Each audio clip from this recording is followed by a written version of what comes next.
reality is that it's very difficult to cut current spending because obviously your unemployment benefits go up generally in terms of what you have to pay, the numbers of people out of work in general, and poverty increases, so you have to pay more in terms of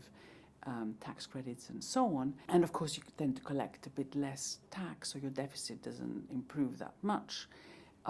That is a standard way in which any attempts to reduce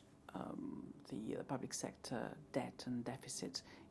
generally get translated into difficulties in doing so because the economy slows down and you have to basically accept those facts. It's what we call in economics automatic stabilizers. What they tend to do is they shelter you a little bit,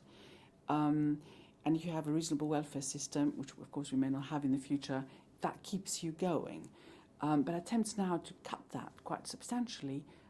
are, in my view, going to then lead to increased levels of poverty, and we may well see things happening here as they are in Europe, and particularly in Greece, which I looked at in detail, where poverty levels have increased so substantially. There are now soup kitchens for Greeks, whereas it used to be just for immigrants, mainly illegal immigrants, and there are people who live now in sheds and garages having to look after their children with absolutely no support, and we certainly don't want to get to that position.